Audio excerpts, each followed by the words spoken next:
bonjour. Ça fait une bonne semaine que j'ai pas mis de vidéo. Pour plein de raisons différentes. Alors, je vais pas vous saouler avec ma vie, avec ma life. Je vais essayer pour cette vidéo-ci de faire du tapotement beaucoup plus lent, beaucoup plus onctueux, beaucoup plus beaucoup plus smooth. Donc c'est parti. Donc je vous laisse avec l'enregistrement audio.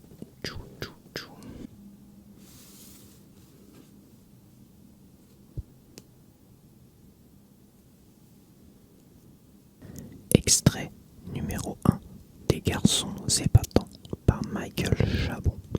À la pensée qu'elle me cherchait, mon cœur a bondi, de panique ou de plaisir, je ne savais trop. Où est-elle? Je suis là, Grady. La voix venait du vestibule. Anna a pointé le museau au salon. Je me demandais où vous étiez passé. Dehors, on était dehors, ai-je répondu. Nous avions quelques petites choses à discuter ensemble. Ça ne me surprend pas, a dit Anna, qui lisait dans le blanc de mes yeux à livre ouvert. Elle portait une chemise d'homme à carreaux, en laine, qui sortait à moitié d'une paire de Lévis-Shore 5 à pommes de terre. Jamais, en outre, on ne la voyait chaussée autrement que d'une paire de Santiago rouge fatiguée, même quand elle déambulait dans la maison en peignoir, ou bien en pantalon de jogging, ou bien encore en short de basket. Dans certains moments de grâce, j'aimais à me figurer ses pieds nus, longs, des pieds intelligents aux ongles rehaussés du même rouge que ses bottes. Le désordre de sa chevelure dissimulait toutefois une certaine lourdeur de la mâchoire. Elle venait de la ville de Provo, dans l'Utah, et avait la figure large, un peu taurine, des filles de l'Ouest. On avait quelque mal à lui trouver une ressemblance avec Frances Farmer, mais Anna Green était une très jolie fille. D'ailleurs, elle le savait trop bien, et de toutes ses forces, elle se débattait contre la pernicieuse influence que cela exerçait sur sa vie. Cette lutte malheureuse avait sans doute impressionné James Lear. C'est pourquoi il évoquait cette fameuse ressemblance avec Frances Farmer. Non, sans blague, je vous cherchais pour vous raccompagner en voiture. Je pars tout de suite, je voulais emmener vos amis aussi, Grady. Je veux dire Terry et son amie. Qui est-elle d'ailleurs, cette fille? Eh, Grady, vous vous sentez bien? J'ai l'impression que vous avez un coup dans l'aile. Elle m'a pris le bras. C'était une jeune femme qui adorait toucher les gens. J'ai fait un pas en arrière. Je m'effaçais toujours à l'approche de Anna Green. Je me plaquais contre le mur quand nous nous croisions dans un endroit large et désert. Lorsque nous nous trouvions seuls dans la cuisine, je me dissimulais derrière mon journal. Je faisais preuve d'une incompréhensible, d'une admirable réserve avec elle. J'avais du mal à me reconnaître moi-même. Je pensais que j'éprouvais une sorte de satisfaction à me dire que mes relations avec la jeune Anna Green ne s'étaient pas encore engagées sur une voie désastreuse. Sans cela, le désastre aurait été consommé depuis longtemps. Je veux parler du désastre habituel. Non, ça va, ai-je dit, j'ai dû attraper un rhume ou quelque chose. Où sont les deux autres? Là-haut, ils sont allés chercher leur manteau. Très bien.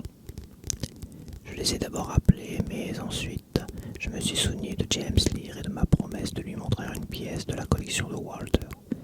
Il était à l'entrée de la maison, légèrement penché. Il scrutait le brouillard éclairé par les projecteurs de la façade. Sa main droite jouait avec quelque chose dans la poche de son manteau. Dis, Anna, tu peux les conduire dans ta voiture, moi je vais emmener James. On n'en a pas tout à fait terminé ici. D'accord? D'accord, a dit Anna. Vous savez que vos copains sont partis chercher leur manteau il y a 10 bonnes minutes. Nous voilà, dit Crabtree. Il tenait dans l'air la main de mademoiselle Sloviak en descendant l'escalier. Elle posait le pied sur chaque marche avec précaution. On voyait bien que le soutien de Crabtree n'était pas seulement de la galanterie. Elle vacillait sur les hauts talons noirs. À cette occasion, j'ai pu mesurer quel défi technique représente le fait d'être sous pour un travesti.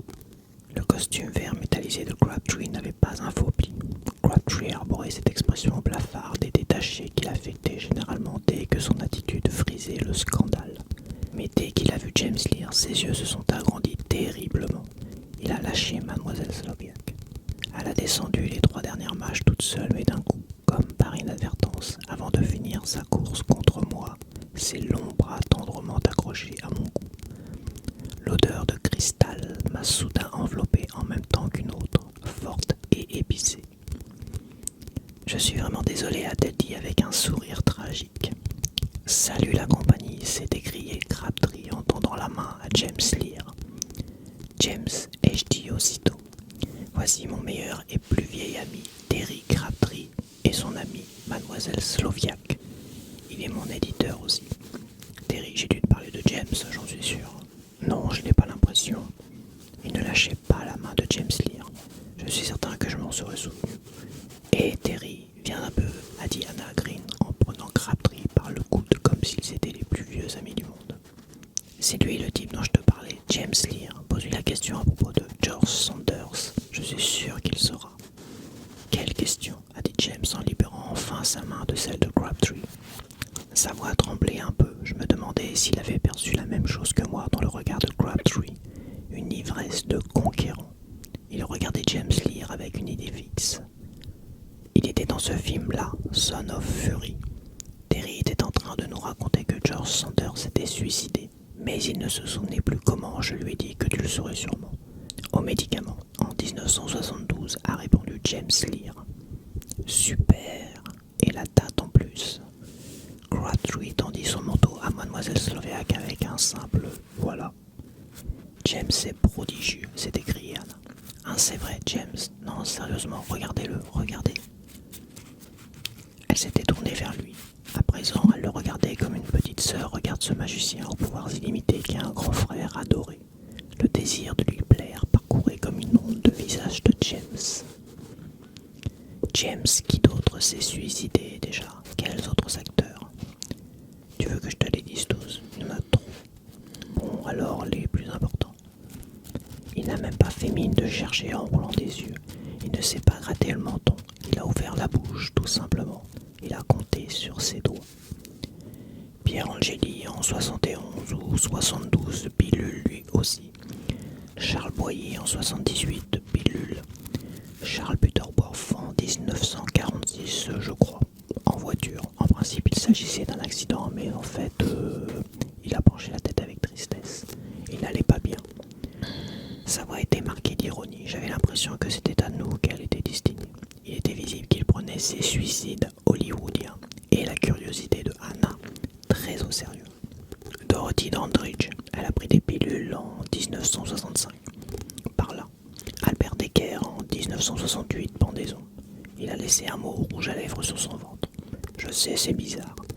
Alan Ladd, 1964, encore des pilules. Carol Landis, pilule. Je ne sais plus quand. George Reeves, qui a joué Superman à la télé. Il s'est flingué. Jean Seberg, pilule bien sûr, en 1979. Everett Sloan aussi, des pilules. Lui, c'était un bon. Margaret Sullivan, pilule. Luc Vélez, lui, s'est carrément tapé plusieurs tubes de pilules. King Young, il s'est flingué avec sa femme en 1978. Il y en a plein d'autres, mais je ne sais pas si vous connaîtriez leur nom. Ross Alexander, ça vous dit quelque chose? Clara Blandick, Maggie McNamara, Kias Kala. Je ne connais pas la moitié de tous ces gens, a lancé Anna. Tu les as cités par ordre alphabétique, a noté Crabtree. Oui, c'est un peu comme ça que je fonctionne, a répondu James en tressaillant. Ne l'écoutez pas, a dit Anna. Moi, je pense que ton cerveau est beaucoup plus capricieux que ça.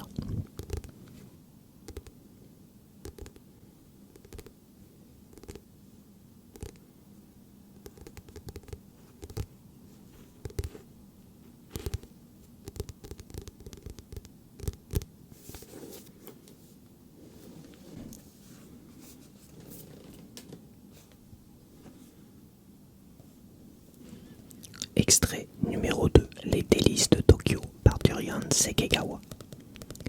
Le lendemain matin, Sentaro arriva un peu en retard. Sous le cerisier, Toku et Yoshi l'attendaient. Sentaro s'excusa et Toku montra du doigt l'arbre au-dessus d'elle. De minuscules cerises ont poussé. Vous avez eu un bus à cette heure? Ne vous en faites pas pour ça. Comme Tokue gagna l'entrée de service de la boutique sans rien ajouter, il n'en a pris pas plus, mais il aurait été très étonné que le bus circule déjà. Ils pénétrèrent dans la cuisine, où les haricots Azuki mis à tremper la veille au soir avaient gonflé. Le saladier était plein. Chaque grain luisait, altérant l'atmosphère autour du plan de travail. Davantage qu'un ingrédient, il semblait à Sentaro voir une grappe d'êtres vivants. « Ah, c'est bien, dit Tokue en approchant son visage du récipient. Ce n'étaient pas des haricots Azuki réputés comme ceux d'Obihiro ou de Tamba. Vu le prix de vente d'un dorayaki, Sentaro ne pouvait pas se permettre d'utiliser des haricots de qualité supérieure, cultivés au Japon. Tokue avait demandé à tester d'autres haricots, pas nécessairement d'un lieu connu. Sentaro avait d'abord trouvé cela assommant, mais il avait passé commande à son fournisseur, qui lui avait livré des haricots Azuki du Canada, pour commencer. En quantité, il avait tablé sur 2 kilos de haricots par fournée. Après une nuit passée à tremper, leur poids a doublé pour dépasser les 4 kilos. La préparation consistait, après avoir fait cuire les haricots à l'eau, à les mettre à mijoter dans un sirop à la teneur en sucre en poudre équivalent à 70% de leur poids. Ainsi, il devait obtenir à peu près 7 kilos de haricots réduits en purée grossière. En évaluant à 20 grammes la quantité de han nécessaire par dorayaki, il aurait de quoi en confectionner entre 330 et 340, puisqu'en une journée il n'écoulait pas les 5 kilos de pâte de haricots industriels. Avec une telle quantité, il aurait de quoi tenir plusieurs jours, c'était certain. Avant de les faire bouillir, murmura Tokue qui se mit à examiner les haricots avec soin, un par un. Patron, vous les avez observés avant de les mettre à tremper. Quoi ? Eh bien, les haricots Azuki. Sentaro secoua la tête. Parce qu'il y en a qui ne conviennent pas. De ses doigts déformés, Tokue saisit un haricot. Elle en repêcha plusieurs qu'elle déposa sur la paume de sa main et montra à Sentaro. L'enveloppe du haricot était restée dure par endroits ou bien elle s'était déjà fondue et le haricot avait éclaté. Peut-être que les haricots d'origine étrangère ne sont pas très bien triés. Il faut être vigilant, patron. L'attitude adoptée par Tokue envers les haricots était étrange. Elle approchait son visage des Azuki, tout près, exactement comme s'il envoyait des ondes à chaque grain. Tokue continua à se comporter de la même manière après les avoir mis à cuire. Dans les pâtisseries japonaises, la bassine en cuivre réservée à la cuisson de la pâte de haricots confits porte un nom spécial, sawari. Sentaro avait tenté d'en confectionner à plusieurs reprises. Il avait toujours laissé le sawari sur le feu jusqu'à ce que les haricots deviennent tendres. Mais pas Tokue. Sa méthode était tout à fait différente. D'abord, quand l'eau frémissait, elle y ajoutait immédiatement de l'eau froide. Après avoir répété cette manœuvre plusieurs fois, elle égoutta les haricots et jeta l'eau de cuisson. Puis elle les remit dans le sawari qu'elle remplit cette fois d'eau tiède. Tokue expliqua que ce procédé permettait de rendre les haricots plus digestes. Leur amertume et leur âpreté étaient ainsi éliminées avec l'eau. Ensuite, en les remuant délicatement avec une cuillère en bois, elle les fit lentement mijoter à feu doux. À chacune de ces étapes, Tokue approchait son visage si près des haricots qu'il baignait dans la vapeur d'eau. Que regardait-elle donc? Les haricots Azuki subissaient-ils une quelconque transformation? Sentaro fit lui aussi un pas en avant et examina les haricots disparaissant sous un nuage de vapeur. Mais il ne discerna aucune évolution significative. La cuillère en bois entre ses mains handicapées, Tokue s'abîmait dans la contemplation. Sentaro observa son profil à la dérobée. Dans la mesure où il travaillait avec elle, allait-il devoir faire preuve de la même ardeur? Rien que d'y penser, cela le décourageait. Pourtant, sans savoir pourquoi, Sentaro finit par se laisser fasciner par les haricots dans la bassine en cuivre. Les grains frémissaient dans l'eau de cuisson. Pas un seul n'avait éclaté. Il restait encore un peu de liquide lorsque Tokue éteignit le gaz et posa une planche à découper sur le sawari. D'après elle, c'était ainsi qu'on laissait reposer les haricots. Toute cette technique était inconnue de Sentaro. C'est compliqué tout ça, laissa-t-il échapper. Ce à quoi Tokue répondit: c'est une question de courtoisie. Pour la clientèle? Non, pour les haricots. Les haricots? Oui, puisqu'ils ont fait l'effort de venir du Canada. Sans trop attendre, Tokue ôta la planche à découper. Elle scruta attentivement les Azuki et versa de l'eau froide dans la bassine. Pour les laver, dit-elle. Elle les arrosa à plusieurs reprises, en les caressant du bout des doigts, jusqu'à ce que la surface de l'eau soit claire. Toujours le visage collé au grain. On aurait dit qu'elle cherchait de l'or, pensa Sentaro. Cette jamais vu quelqu'un d'aussi scrupuleux, vous savez. Si on bâcle maintenant, tout le travail fourni jusqu'à présent sera fichu en l'air. Sentaro se contenta de la regarder, les bras croisés. Dites-moi, je m'interroge depuis le début, mais il y a quelque chose à voir. Quoi? Qu'est-ce que vous regardez, le visage collé au haricot? Je fais juste de mon mieux, c'est tout. De votre mieux. Allez, patron, prenez la bassine. Sentaro échangea sa place avec celle de Tokue et souleva le récipient des deux mains. Il le vida dans la passoire posée dans l'évier. L'eau s'écoula, découvrant les haricots Azuki cuits. Oh, ils sont beaux! Sentaro se pencha en avant. La différence de savoir-faire était flagrante. Il ne pouvait que l'admettre. Alors que les haricots avaient cuit longtemps, chaque grain était bien joufflu, pas ridé. Avec la méthode de Sentaro, généralement, la plupart des haricots éclataient, libérant tout leur féculent.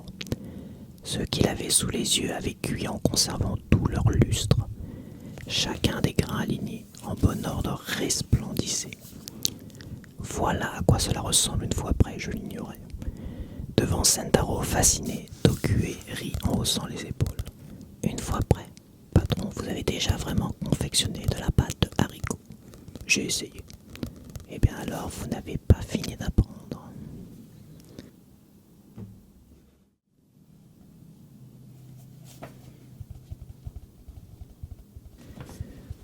Extrait numéro 3. Le reflet des anges, par Léon Dormeur.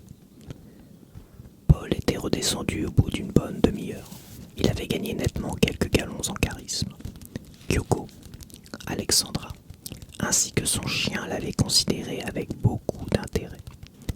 Avant de sortir, Alexandra se vêtit d'un perfecto aux courbes féminines, d'une paire de gants en laine noire et d'un volumineux cache-nez gris pâle qui muta dans une énorme masse informe sur les épaules.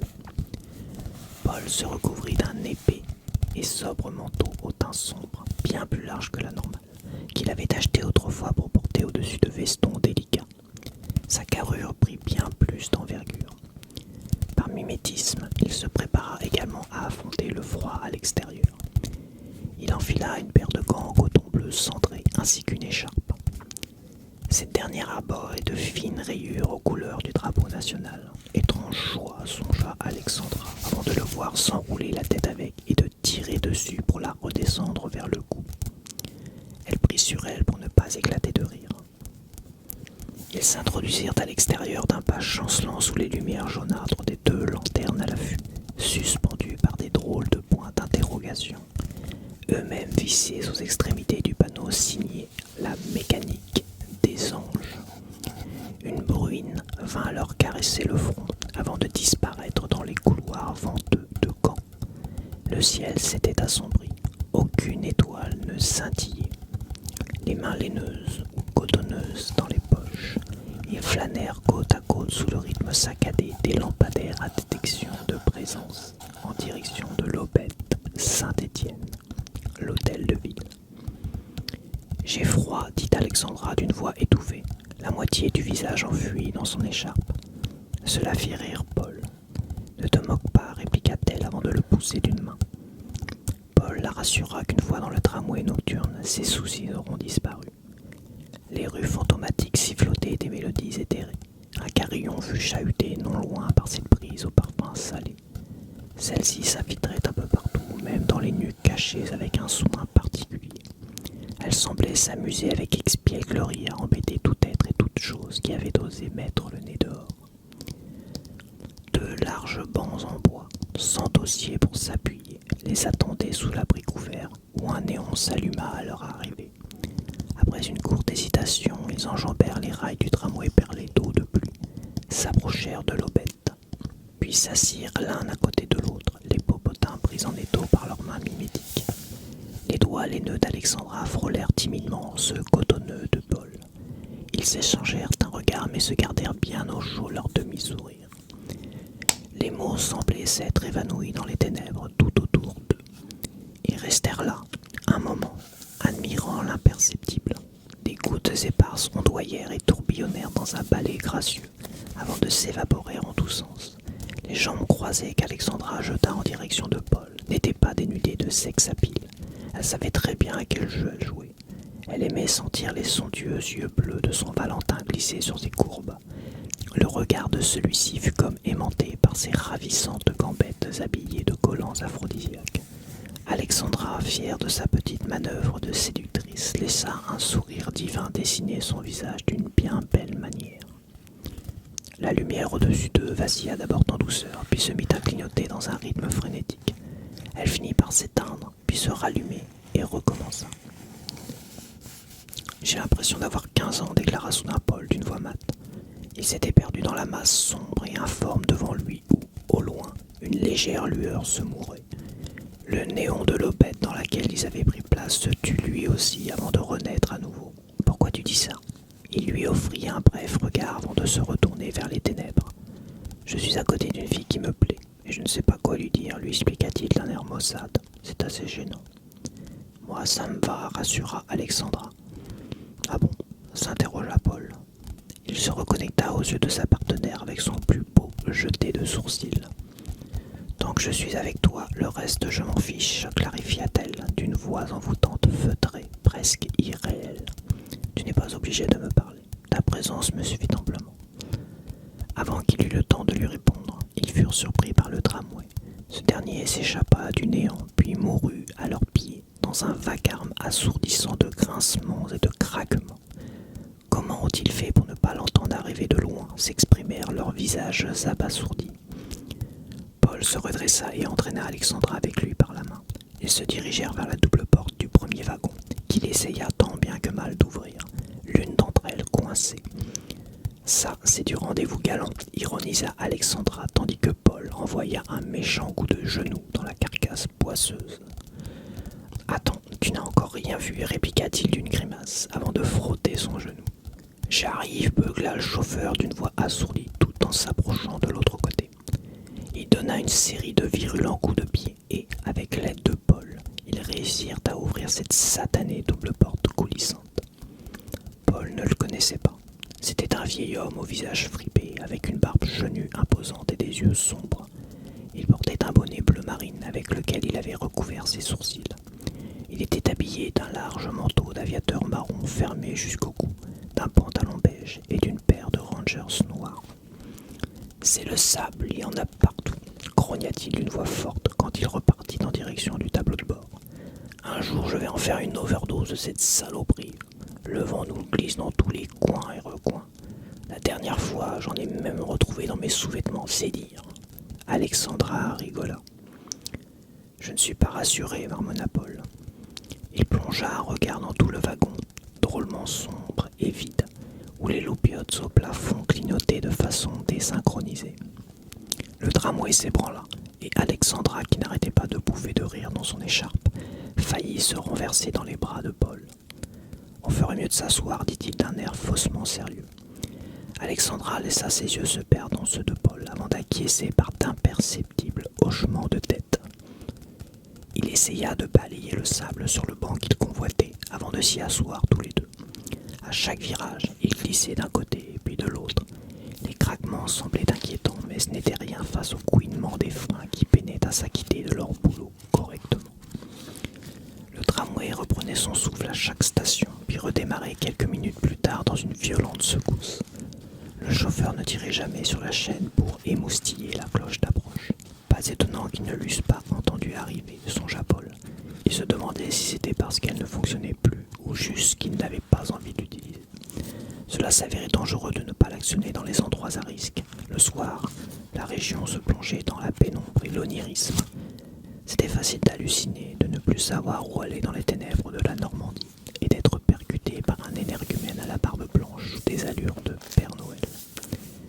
« Je ne te remercierai jamais assez, dit-elle sur un ton moqueur. Pour l'instant, c'est le meilleur rencard que j'ai eu. »« Arrête de te foutre de ma gueule, répliqua-t-il avec le sourire.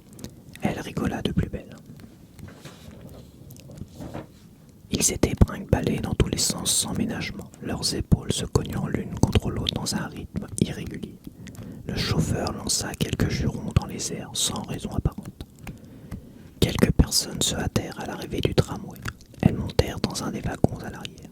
Paul et Alexandra avaient tenté de regarder où elles avaient bien pu échouer, mais ils ne voyaient plus très bien à travers les vitres. Celle-ci ruisselait à présent d'eau de pluie. Alexandra pointa une mine désabusée sur les loupiottes au clin d'œil insistant. Dans l'état qu'ils sont les tramways ici, c'est affolant, fit-elle remarquer. Tu ne verras pas un truc comme ça sur Paris. Les nôtres sont déjà bien plus évolués que ça, mais surtout ils sont entretenus. Je sais, je connais. N'empêche, j'adore le charme que cela dégage tout ça. Et les odeurs sont incroyables. Tu délires. Ça sent le moisi, s'étonna Alexandra dans une moue d'agacement après avoir été balancée une fois de plus sur Paul. Pas seulement, c'est aussi un doux mélange d'air marin salé, d'algues vertes, de sable chaud et de moisissure, acheva-t-elle. Tu sais, les vilains petits champignons grignotant le bois, eh ben ça pue, sincèrement. Un virage serré, pris à la hâte par le chauffeur, faillit les jeter au sol tous les deux, mais Paul eut le réflexe de retenir Alexandra avec son bras, avant que ses fesses soient projetées hors de l'assise. Merci, il est dingo ce con, cria-t-elle. Une grosse secousse s'ensuivit et toutes les lumières dans les wagons s'éteignirent soudain. L'imitation douteuse du Père Noël à l'avant hurla des injures au tramway.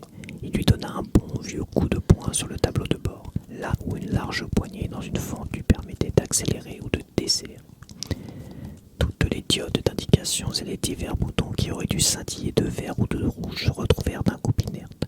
Les phares fonctionnaient, encore heureux, mais ils avaient perdu de leur panache.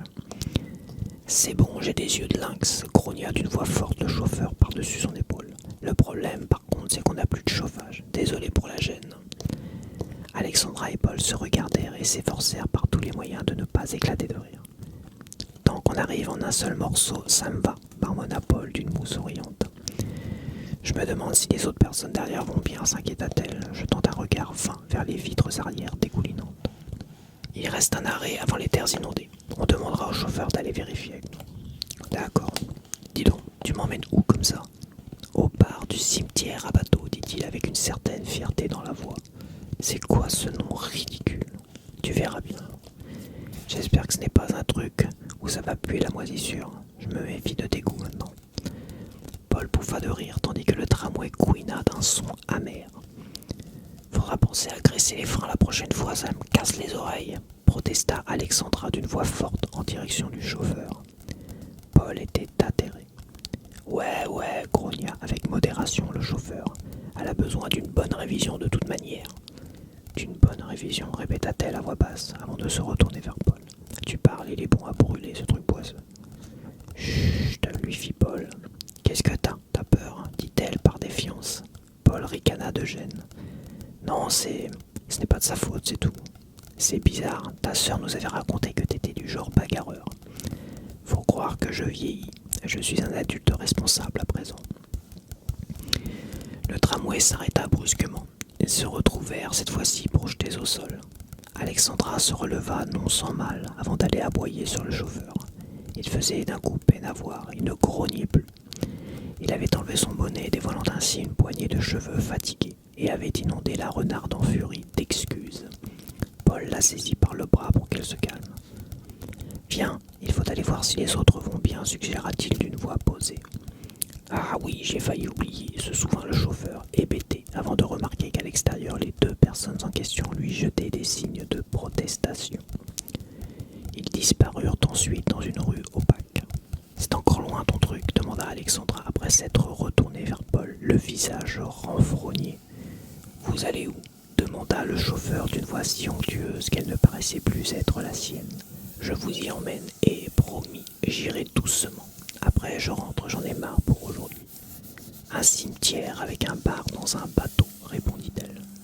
Paul ne put s'empêcher de sourire. « Ah oui, vous voulez dire le bar du cimetière à bateau ? C'est exactement ce que je viens de dire, dit Alexandra sur un ton désinvolte. Dans une petite demi-heure, on y est. Cela nous va, je vous remercie, intervint Paul, tout en tirant Alexandra par le bras pour retourner à l'arrière du wagon. Il la traîna presque de force, comme une sale gamine qui aurait commis une bêtise. Ce n'est pas moi le bagarreur à ce que je vois. Elle ne répondit qu'avec un léger sourire d'arrogance. Pour changer, ils redécollèrent tout en douceur, mais l'obscurité à l'intérieur ainsi que le manque de chauffage se firent vite ressentir. Alexandra frissonnait à nouveau. Paul enroula son bras autour d'elle pour la serrer contre lui. Sans un mot, ils admirèrent le spectacle que les étendues d'eau la lune, ne dévoilant qu'un morceau d'elle-même à travers cette foule de nuages sombres, et les âmes brumeuses émergeant des flots par endroits, et les arrêts fantomatiques qui les éblouissaient quand ils passaient devant, ainsi que les tramways qu'ils croisèrent dans une intense secousse et un déluge de feu, sans oublier l'entrechoquement métallique des roues sur les rails dans un rythme régulier. L'émerveillement qui scintillait dans les pupilles d'Alexandra ne put s'empêcher de décliner peu à peu, jusqu'à tomber de sommeil. Alexandra, lui susurra Paul pour tenter de la réveiller. Alexandra en est arrivée. Elle avait sa chevelure de lionne bien écrasée sur l'épaule de Paul, la bouche entr'ouverte. Quand elle se réveilla, son visage se confronta à celui du chauffeur barbu. Il s'était penché sur elle et lui fit profiter de son haleine chargée. « Ah voilà, elle se réveille enfin », s'exprima-t-il avec empressement. « Faut croire que cette fois-ci, ma façon de conduire vous a plu. »« C'est bon, je respire, » dit-elle péniblement sur une note d'humour, le visage crispé. Elle remit sa tête d'aplomb et souffla de tout son être. Ils se redressèrent sous l'expression impatiente du chauffeur et, quand ils descendirent, il leur expliqua comment rejoindre le cimetière au bateau à partir de cet endroit, un arrêt comme un autre sur les chemins de tram, perdu dans un océan de nuages sombres. Prenez une barque, pagayez jusqu'au phare rouge, là-bas, dit-il en montrant du doigt l'horizon. Suivez-le bien, et pour le retour, il faudra passer par un autre chemin, sinon vous allez vous perdre. Alexandra et Paul se retournèrent vers un léger rayon de lumière rouge qui tournoyait dans les ténèbres. Il apparaissait et disparaissait en continu. « Vous avez des lampes dans la boîte juste à côté, là. » Il montra une sorte de boîte aux lettres en bois flambant neuve, accrochée de guingois sur un piquet en métal attaqué par la rouille, juste aux abords de l'eau. « Une fois que vous serez sur place, poursuivit-il, traversez les voies et suivez le chemin juste en face. Vous devriez vous retrouver ensuite vers un carrefour avec un char de la Seconde Guerre mondiale enfoncé dans la vase. Il faudra tourner par là. Et c'est bon, je connais, intervint Paul. Merci. Le chauffeur hocha la tête. Très bien. Le souci, reprit Paul, en jetant un coup d'œil aux 3 barques qui se chahutaient en douceur, c'est que je n'ai jamais navigué avant. Alexandra avait encore du mal à comprendre ce qu'elle faisait au milieu de nulle part, dans le noir et le froid hivernal. Son expression déconfite parlait pour elle. Vous allez voir, c'est facile. Et en plus, il n'y a pas plus romantique. Bon, allez, je vous laisse. Passez une bonne soirée, les jeunes, grogna-t-il avant de leur refermer la double porte du tramway au nez. Paul aurait voulu ajouter quelque chose avant d'être interrompu. Il en resta un instant ahuri. Comme 2 voyageurs abandonnés à leur triste sort, ils regardèrent avec un air désabusé cette série de 4 carcasses poisseuses s'ébranler et quitter les lieux dans leurs grincements et craquements habituels. Bientôt, le clapotement de l'eau s'imposa. Ils livraient bataille à la brise nocturne. C'était sans compter sur l'entrechoquement des barques juste derrière eux. Celles-ci leur chuchotaient d'approcher et de ne pas avoir peur. « Tu ne comptes pas m'embarquer là-dedans quand même, dit-elle d'un ton las. Tu as une meilleure suggestion à me faire. Oui, on s'assoit de l'autre côté des voies et on attend le prochain tramway de retour. Oh, c'est dommage, la soirée ne fait que commencer, puis avec la chance qu'on a, on risque de retomber sur lui, lui fit-il remarquer. Alexandra souffla à nouveau, mais diablement.